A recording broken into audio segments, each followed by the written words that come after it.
मीठे बच्चे, मनुष्य को देवता बनाने की सर्विस में विघ्न जरूर पड़ेंगे। तुम्हें तकलीफ सहन करके भी इस सर्विस पर तत्पर रहना है, रहमदिल बनना है। प्रश्न है, जिसे अंतिम जन्म की स्मृति रहती है उसकी निशानी क्या होगी? उत्तर, उनकी बुद्धि में रहेगा कि अब इस दुनिया में दूसरा जन्म हमें नहीं लेना है और न तो दूसरों को जन्म देना है। यह पाप आत्माओं की दुनिया है, इसकी वृद्धि अब नहीं चाहिए, इसे विनाश होना है। हम इन पुराने वस्त्रों को उतार अपने घर जाएंगे। अब नाटक पूरा हुआ। गीत है, नई उम्र की कलियों तुमको देख रही दुनिया सारी। ओम शांति। बाप बच्चों को समझाते हैं कि तुम बच्चों को हर एक की ज्योति जगानी है, यह तुम्हारी बुद्धि में है। बाप को भी बेहद का ख्याल रहता है। जो भी मनुष्य मात्र है उनको मुक्ति का रास्ता बताएं। बाप आते ही हैं बच्चों की सर्विस करने, दुख से लिबरेट करने। तो शिव बाबा ब्रह्मा बाबा के दुख में बैठकर हमें हमारी आत्मिक ज्योति इस ज्ञान से जगाते हैं। तो ये ज्ञान हमारे बुद्धि में है। परमपिता परमात्मा आए हुए हैं हम सभी मनुष्य आत्माओं को दुख से छुड़ाने के लिए, सभी को मुक्ति का रास्ता बता दें। मनुष्य समझते नहीं हैं कि यह दुख है तो सुख का भी कोई स्थान है, यह जानते नहीं। शास्त्रों में सुख के स्थान को भी दुख का स्थान बना दिया है। अब बाप है रहमदिल, तो मनुष्य ये तो समझते ही नहीं है कि ये दुख है। अगर ये दुख की दुनिया है तो कोई सुख की भी दुनिया होगी। अगर यहाँ पर दुख है तो कहाँ सुख भी होगा, ये जानते नहीं है। मनुष्य सुख ढूंढते हैं वस्तु, व्यक्ति और वैभव में। तो इच्छा बढ़ती है तो दुख मिलता है, और अगर सुख है जो उनके पास है उसमें उस पर अगर वो रहेंगे तो वो समाधान रहेंगे तो सुख भी होगा। तो दुख का स्थान है अलग और सुख का स्थान है अलग। शास्त्रों में सुख के स्थान को और सुख के स्थान को भी दुख का स्थान बता दिया है। अब बाप ही रहमदिल है, सब पर रहम भी तो करते हैं। मनुष्य तो यह भी नहीं जानते कि हम दुखी हैं, क्योंकि सुख का और सुख देने वाला का पता ही नहीं है। यह भी ड्रामा की भागी है। सुख किसको कहते हैं, दुख किसको कहते हैं, यह जानते नहीं। ईश्वर के लिए कह देते हैं कि वही सुख दुख देते हैं, गोया उस पर कलंक लगाते हैं। ईश्वर जिनको बाप कहते हैं उनको जानते ही नहीं। बाप कहते हैं कि मैं बच्चों को सुख ही देता हूँ। तुम अब जानते हो बाबा आया है पतितों को पावन बनाने। तो दुनिया वाले तो भगवान पर ही दोष लगा देते हैं कि सुख दुख तो भगवान ही देते हैं, लेकिन वो तो हमारे अपने कर्मों के अनुसार हमें सुख या दुख मिलता है। तो बाबा हम बच्चों को सुख ही देते हैं क्योंकि वो तो सुख के सागर हैं, तो वो हमें सुख देते हैं। और अब हम पतित आत्माओं को पावन बनाने के लिए बाबा यहाँ आए हुए हैं। कहते हैं मैं सबको ले जाऊंगा स्वीट होम। वह स्वीट होम भी पावन है, वहाँ कोई पतित आत्मा रहती नहीं है, उस ठिकाने को कोई जानते नहीं। तो बाबा कह रहे हैं कि मैं आया हुआ ही हूँ तुम बच्चों को अपने स्वीट होम परम धाम ले जाने। वहाँ कोई भी पतित आत्मा ठहर ही नहीं सकती, क्योंकि वहाँ पर तो आत्मा संपूर्ण पावन और संपूर्ण पवित्र अवस्था में रहती है। तो उस ठिकाने को कोई नहीं जानते सिवाय परमात्मा के अलावा। कहते हैं कि फलाना पार निर्वाण गया, परंतु समझ रहे नहीं। बुद्ध पार निर्वाण गया तो जरूर वहाँ का रहने वाला था, वहाँ ही गया। अच्छा, वह तो गया, बाकी दूसरे कैसे जाए? साथ तो कोई को ले नहीं गया। वास्तव में वह जाते नहीं, इसलिए सब पतित पावन बाप को याद करते हैं। दुनिया वाले कहते हैं बुद्ध पार निर्वाण गए, मतलब उन्होंने मोक्ष की अवस्था में वो गए। तो वो गए तो वो अपने शिष्य को या फिर अनुयायी को अपने साथ लेकर नहीं गए, और उनके अनुयायी ये कहते हैं कि वो कहीं पर भी वो गए नहीं है, वो यही है। तो बाबा कहते हैं कि वास्तव में वह कहीं जाते नहीं है, इसी दुनिया में वो भी है, लेकिन पतित आत्माओं को पावन बनाने का काम बाबा ही करते हैं। इसीलिए सभी धर्म पिताएं हैं या फिर मनुष्य आत्माएं सब भी बाप को ही याद करते हैं, क्योंकि इस तमो प्रधान और पुराने दुनिया को पावन बनाने का काम सिर्फ बाबा ही करते हैं। पावन दुनिया दो है, एक मुक्ति धाम, दूसरा जीवन मुक्ति धाम। एक है परम धाम और दूसरा है सुख धाम, जिसे सतयुग कहते हैं। शिवपुरी और विष्णुपुरी, यह है रावणपुरी। परम पिता परमात्मा को राम भी कहते हैं। राम राज्य कहा जाता है तो बुद्धि परमात्मा की तरफ चली जाती है। मनुष्य को तो सब परमात्मा मानेंगे नहीं, तो तुमको तरस पड़ता है, तकलीफ तो सहन करनी पड़े। तो बाबा कहते हैं कि मनुष्य को तो सब परमात्मा मानेंगे नहीं, और कुछ भी हम अच्छा कार्य करते हैं तो उसमें विघ्न तो पड़ते ही है। तो बाबा कहते हैं तुम्हें सहन करना है। बाबा कहते हैं मीठे बच्चे, मनुष्य को देवता बनाने में, इस ज्ञान यज्ञ में विघ्न बहुत ही पड़ेंगे। गीता के भगवान ने गाली खाई थी ना, गालियां उनको भी और तुमको भी मिलती हैं। कहते हैं ना कि इसने शायद चौथ का चंद्रमा देखा होगा। यह सब है दंत कथाएं। तो बाबा कहते हैं कि इस यज्ञ में विघ्न तो बहुत पड़ेंगे, क्योंकि दुनिया वालों को यह बात हजम नहीं होती कि ब्रह्म कुमारी ईश्वरीय विश्वविद्यालय में मनुष्य से देवता बनाने का नॉलेज दिया जाता है, ज्ञान दिया जाता है। इसलिए उन्होंने ब्रह्मा बाबा को भी गालियां दी थी और उनको भी बुरा भला कहा। तो हम आत्माओं की हमें भी वो बुरा भला जरूर कहेंगे, क्योंकि इस ज्ञान को उन्होंने समझा नहीं है। दुनिया में तो कितना गंद है, मनुष्य क्या क्या खाते हैं, जानवरों को मारते हैं, क्या क्या करते हैं। बाप आकर इन सब बातों से छुड़ा देते हैं। दुनिया में मारा मारी कितनी है, तुम्हारे लिए बाप कितना सहज कर देते हैं। बाप कहते हैं कि तुम सिर्फ मुझे याद करो तो विकर्म विनाश हो जाएंगे। सबको एक ही बात समझाओ। बाप कहते हैं अपने शांति धाम और सुख धाम को याद करो, क्योंकि असल में वही धाम तुम्हारा है। तो बाबा कह रहे कि दुनिया में कितनी गंदगी है, मनुष्य क्या क्या खाते हैं, जो कुछ भी नहीं करना चाहिए वो सब कुछ मनुष्य कर रहे हैं। लेकिन परम पिता परमात्मा आकर, बाबा ने आकर हमें ये ज्ञान दिया है, हमारे जीवन को कितना सहज और सुंदर बना दिया है। हमारे विचारों में सात्विकता और शुद्धता आई है, खान पान में भी शुद्धता है, जीवन जीने का तरीका भी हमारा कितना अच्छा हुआ है। तो बाबा कह रहे कि उसके लिए तुम सिर्फ मुझे याद करो तो तुम्हारे विकर्म भी विनाश हो जाएंगे, और तुम्हें अपने शांति धाम मतलब परम धाम को याद करना है और अपने वर्षे को सुख धाम को याद करना है। तो परम धाम ही हमारा रहवासी है, हम वहाँ के ही रहवासी हैं। सन्यासी लोग भी वहाँ के लिए ही रास्ता बताते हैं। अगर एक निर्वाण धाम चला गया तो फिर दूसरे को कैसे ले जाएंगे, उनको कौन ले जाएगा। बुद्ध निर्वाण धाम में गया, उनके बोझी तो यहाँ बैठे हैं, उनको वापिस ले जाए ना। गाते भी है जो पैगंबर है सबकी रूह यहाँ है, यानी किस न किस शरीर में है, फिर भी महिमा गाते रहते हैं। सन्यासी लोग भी मोक्ष का रास्ता बताते हैं, लेकिन जाना कैसे है, मोक्ष क्या है, ये उन्हें भी नहीं पता। लेकिन उनकी प्यूरिटी होगी तो वो ये तो दुनिया वाले को बताते हैं कि मोक्ष अलग अवस्था है, वहाँ पर सिर्फ सुख और शांति रहती है, दुख का नामो निशान वहाँ पर नहीं है। और जो भी धर्म पिता है, बौद्ध है, पैगंबर है, उनके जो अनुयायी है, वो शिष्य है, वो भी कहते कि उनकी रूह, उनकी आत्मा यही पर ही इसी दुनिया में किसी न किसी शरीर में है, तो फिर वे उनकी महिमा भी गाते हैं। अच्छा, धर्म स्थापन करके गए, फिर क्या हुआ। मुक्ति में जाने के लिए मनुष्य कितना माथा मारते हैं। उसने तो यह जब तक तीर्थ आदि नहीं सिखाया। बाप कहते हैं मैं आता ही हूँ तुम सबकी गति सदगति करने, सबको ले जाता हूँ। तो बाबा कह रहे कि मैंने तो तुमको जब तक तीर्थ आदि नहीं सिखाया, मैं सिर्फ कहता हूँ कि तुम मुझे याद करो, आत्मा समझकर मुझे याद करो, तुम्हारी गति सदगति करने के लिए मैं आया हूँ।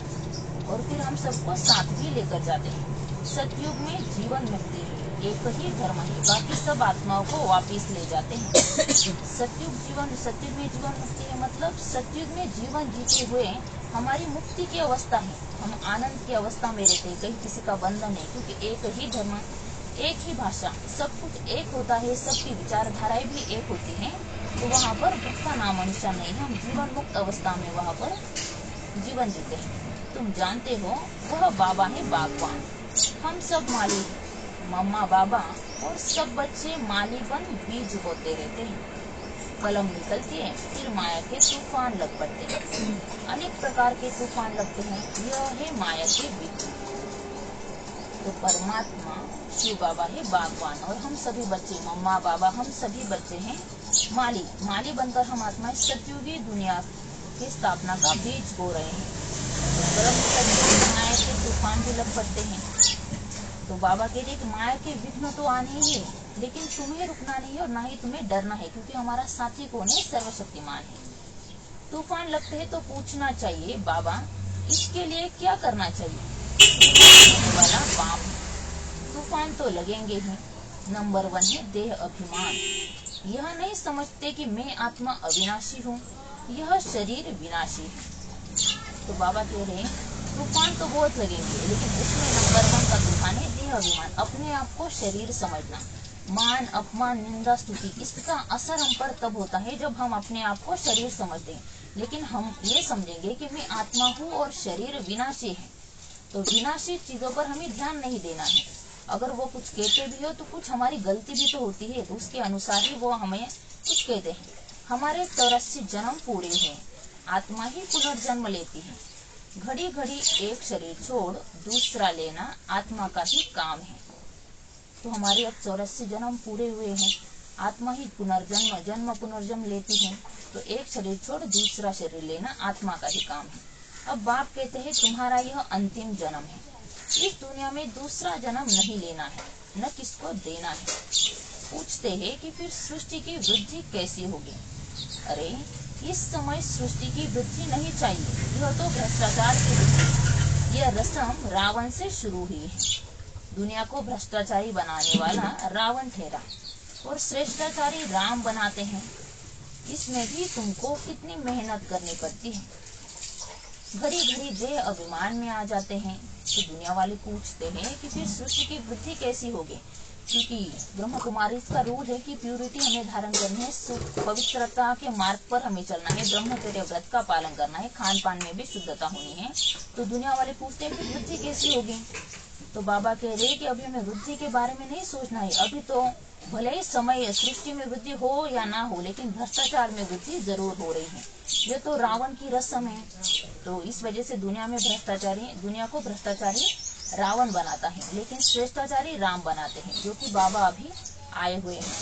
तो इसमें भी तुमको मेहनत करनी पड़ती है, क्योंकि देह अभिमान हमें इस बात को स्वीकार करने नहीं देता है कि हम आत्मा है।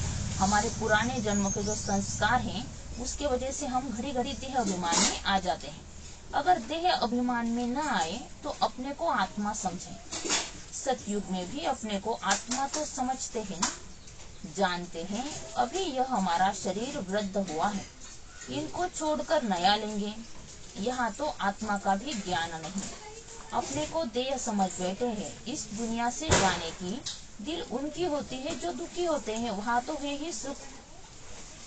तो बाबा कह रहे हैं कि सतयुग में सभी आत्मिक स्थिति में रहते हैं। उम्र के साथ शरीर भी वृद्ध होता है, लेकिन वहाँ पर किसी को दुख नहीं होता। वो तो समझते हैं कि अब हम ये शरीर छोड़कर नया लेंगे। तो ये है आत्मा का ज्ञान। तो बाबा कह रहे हैं कि इस दुनिया में जिसे ज्यादा दुख मिलता है, या फिर किसी अपने से या फिर दुख मिलता है, उसके कर्मों के अनुसार हो या फिर कैसे भी हो, तो उसे ऐसे लगता है कि मैं अब इस शरीर का त्याग कर दूं। एक तो वो दुखी हो जाता है, या फिर उसे इस संसार से वैराग्य आ जाता है। तो बाबा कह रहे हैं कि सतयुग में सुख ही सुख है, वहाँ तो दुख की कोई बात नहीं है।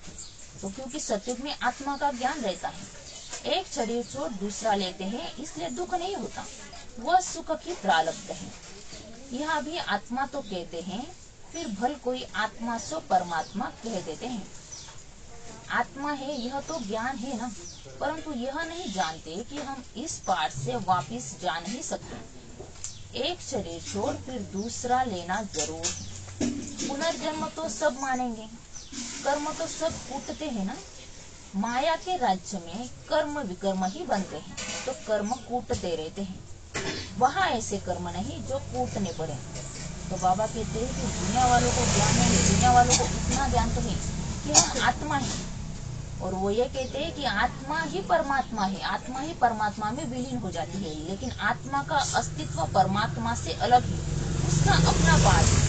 दुनिया वाले ये भी मानते हैं कि आत्मा पुनर्जन्म लेती है। अगर आत्मा पुनर्जन्म लेती है, परमपिता परमात्मा तो पुनर्जन्म में नहीं आते। तो बाबा कहते हैं कि माया का राज्य है, वातावरण का प्रभाव है, संग का भी प्रभाव है।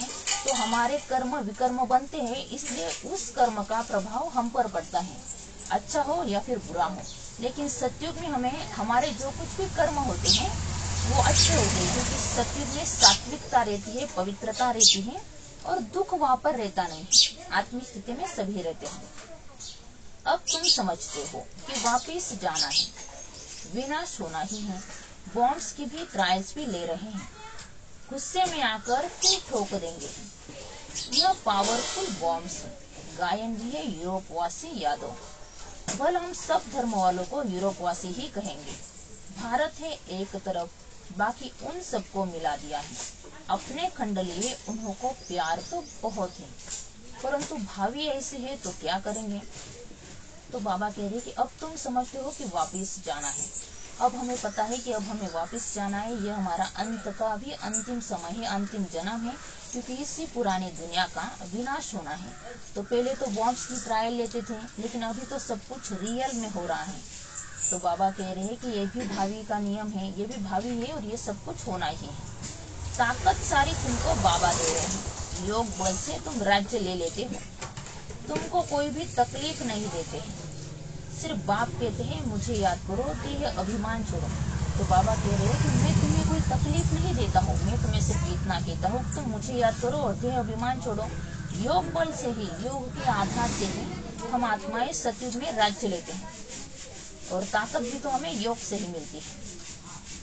कहते हैं कि मैं राम को याद करता हूँ, श्री कृष्ण को याद करता हूँ, तो वे अपने को आत्मा थोड़े ही समझते हैं। आत्मा समझते तो आत्मा के बाप को क्यों नहीं याद करते हैं। बाप कहते हैं मुझ परमपिता परमात्मा को याद करो। तुम जीव आत्मा को क्यों याद करते हो, तुमको देही बनना है। मैं आत्मा हूँ, बाप को याद करता हूँ। तो बाबा कह रहे हैं कि दुनिया वाले भी कहते हैं कि मैं राम का भक्त हूँ, मैं श्री कृष्ण का भक्त हूँ, लेकिन बाबा कहते हैं कि तुम सभी आत्माएं हो, तो तुम मुझ बाप को, अपने पिता को याद क्यों नहीं करते। किसी भी देहधारियों को या फिर शरीरधारी को तुम्हें याद नहीं करना है। हम देह है, इस देह को चलाने वाली एक शक्ति है हम आत्माएं। तो हमें अपने अभिमान में नहीं रहना है, लेकिन उन्हें स्वमान में रहना है कि मैं कौन हूँ, मैं किसकी हूँ और अब मुझे क्या करना है। मैं आत्मा हूँ और हमें बाप को याद करना है। बाप ने फरमान किया है, याद करने से विकर्म विनाश होंगे और वर्षा भी बुद्धि में आ जाएगा। बाप और जायदाद अर्थात मुक्ति और जीवन मुक्ति, इसके लिए ही धक्के खाते रहते हैं, यज्ञ जप तप आदि करते रहते हैं, पोप से भी आशीर्वाद लेने जाते हैं। यह बाप सिर्फ कहते हैं कि देह अभिमान छोड़ो, अपने को आत्मा निश्चय करो। यह नाटक पूरा हुआ है, हमारे 84 जन्म पूरे हुए हैं, अब जाना है। कितना सहज करके समझाते हैं। तो बाबा कहते हैं कि दुनिया में ये सब कुछ चल रहा है, मतलब कि यज्ञ जप तप चल रहे हैं। बड़े बड़े महान आत्माएं, महात्मा सन्यासियों के भी सभी लोग आशीर्वाद लेते हैं, और एक उनकी दृष्टि हम पर पड़े उसके लिए वो कितना कुछ करते हैं, क्योंकि उन्हें ऐसे लगता है कि उनकी दृष्टि पाने से या फिर उनका आशीर्वाद लेने से हमारा जीवन सुख में बीतेगा, हमारे आने वाला जीवन भी कल्याणमय हो जाएगा। तो बाबा कह रहे हैं कि मैं तुम्हें सिर्फ इतना कहता हूँ कि तुम अपने देह अभिमान को छोड़कर अपने को आत्मा निश्चय करो, क्योंकि अभी ड्रामा पूरा हो रहा है। मुक्ति और जीवन मुक्ति का रास्ता सिर्फ भगवान ही हमें बता सकते हैं, और दुनिया वाले भी इसीलिए ही धक्के खाते रहते हैं। तो अभी हमारे 84 जन्म पूरे हुए और अब हमें घर जाना है। गृहस्थ व्यवहार में रहते बुद्धि में यह रखो, जैसे नाटक पूरा होने पर होता है तो समझते हैं कि बाकी 15 मिनट है, अभी यह सीन पूरी होगी। एक्टर्स समझते हैं हम यह कपड़ा उतार घर को जाएंगे, अभी सबको वापस जाना है। ऐसी ऐसी बातें अपने से करनी चाहिए। तो बाबा हमें कितनी अच्छी अच्छी बातें बताते हैं, ऊपर से ये भी कह रहे हैं हमें अपने आप से क्या बातें करनी है, ये भी बाबा ही हमें बता रहा है।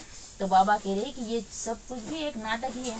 दुनिया में जो भी नाटक होता है तो उन्हें भी ऐसा ही लगता है कि नाटक अगर वो कर रहे हैं तो अब 10 मिनट रहे, 15 मिनट रहे, 15 मिनट के बाद हमारा नाटक पूरा होगा या फिर हमारा सीन पूरा होगा।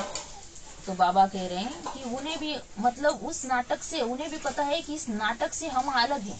ये नाटक पूरा होते ही हमें अपने घर जाना है।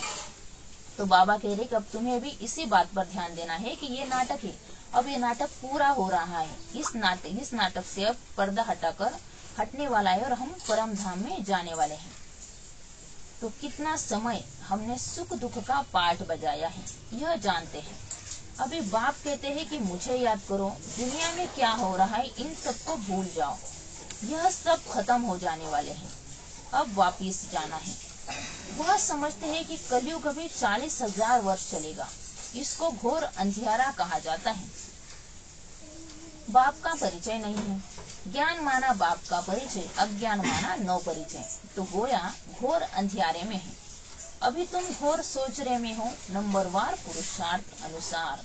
तो बाबा कह रहे कि हमने सुख में भी पाठ बजाया, सुख का भी पाठ बजाया और दुख का पाठ बजाया, ये भी हम जानते हैं। ड्रामा का ज्ञान भी हमें है, चक्र का ज्ञान भी हमें पता है। तो ये सब कुछ, ये जो दुनिया में जो कुछ भी दिखाई दे रहा है, तो वो सब कुछ उस सब का विनाश होने वाला है, सब कुछ खत्म हो जाने वाला है। तो हमें वापिस अपने घर में जाना है। दुनिया वाले कहते हैं कि कलयुग अभी 40,000 वर्ष चलेगा। अगर अभी की अवस्था अगर देखी जाए तो ये कब खत्म होगा इसका कोई भरोसा नहीं है।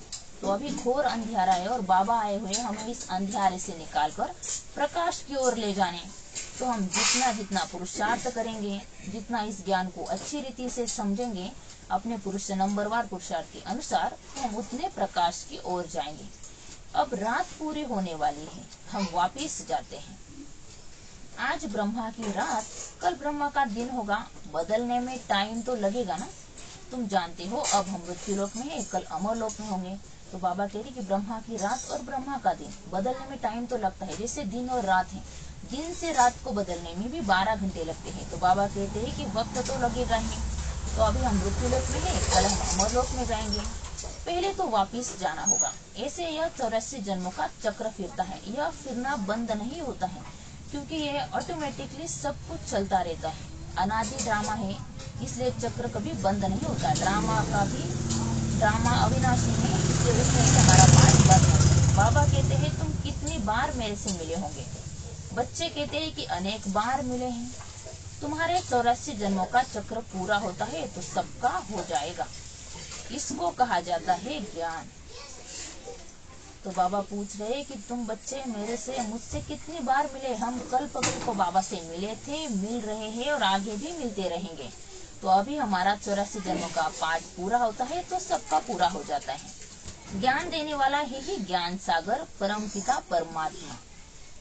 तो ये जो ज्ञान हमें दे रहा है वो ज्ञान का सागर है, परमपिता परमात्मा है, पतित पावन है। तुम पूछ सकते हो कि पतित पावन किसको कहा जाता है?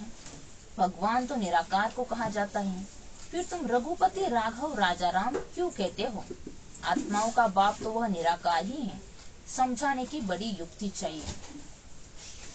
आत्मा का बाप परमपिता परमात्मा निराकार है, हम आत्माएं भी निराकार है, लेकिन हमने शरीर धारण किया है। अगर देखा जाए कि रघुपति राघव हम कहते हैं तो द्वापर युग में राम और सीता ने भी राज्य किया है, तो उनके राज्य में प्रजा बहुत सुख और शांति में थी, पवित्रता में थी। उन्होंने अपना जीवन, गृहस्थ जीवन भी उन्होंने मर्यादा में रहकर चलाया था।